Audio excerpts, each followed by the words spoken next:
The Human Rights Campaign is out with new data this morning on the state of LGBTQ plus Americans right now. The report dives into where the community stands 1 year into President Trump's second term and looks ahead 1 year out, providing a messaging playbook in the lead up to November's midterm elections. Let's bring in the president of the Human Rights Campaign, Kelly Robinson.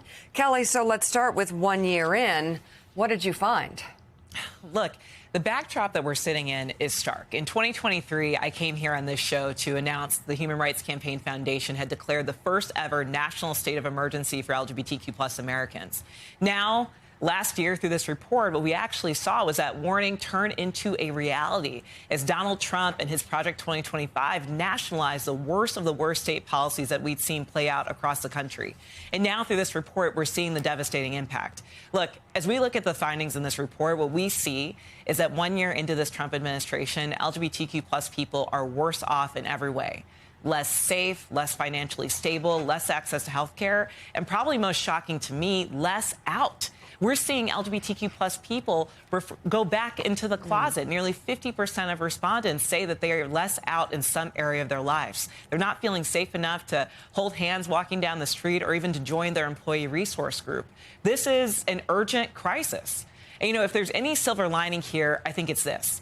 Our research also finds that equality and freedom are still winning issues. Nearly 80% of battleground voters support these issues and support ending discrimination against our communities. So as much as these reports are a warning, they're also a call to action to encourage every pro-equality candidate that's running in 2026 to stand on equality and stand on freedom. And Kelly, before we look at the year ahead, just go into specifics on the financial situation of this community and opportunity.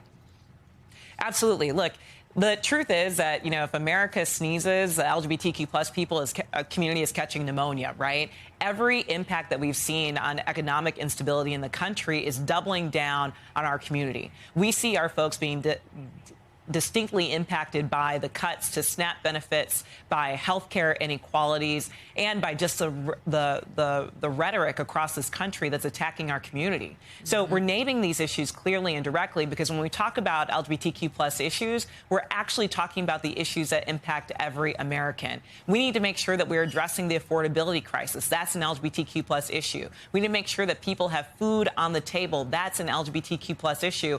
And especially as you've just concluded this conversation about Minnesota, we need to make sure our communities are safe. That is an LGBTQ plus issue. So, Kelly, we were indeed just also talking about the midterms. Talk to us about what you believe is at stake here and what sort of your organization, what sort of messaging or organizing might you do ahead of November?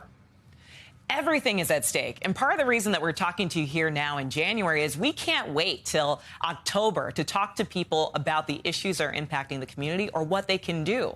And if we look just at the last election cycle, you have examples of how standing on equality and freedom win.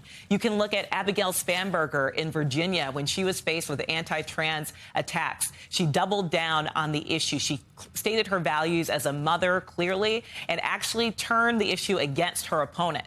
That's what we have to do. So this messaging playbook has a 5-part strategy for any candidate that wants to run and win on these issues. It starts with being who you are from the start, speaking authentically to these issues.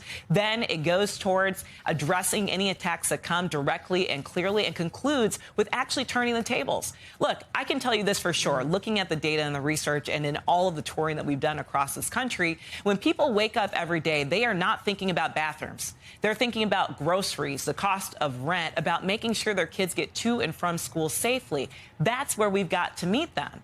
And if you open your news feed, you can see the horrors that people are experiencing. We have to make sure that our opposition owns the extremism that they've been perpetuating, from trying to dismantle marriage to overturning abortion to attacking our trans youth, and instead come back with real solutions. This playbook gives any candidate that wants to run and win, whether you are in California, Virginia, New Jersey, or somewhere in between, the tools to do exactly that.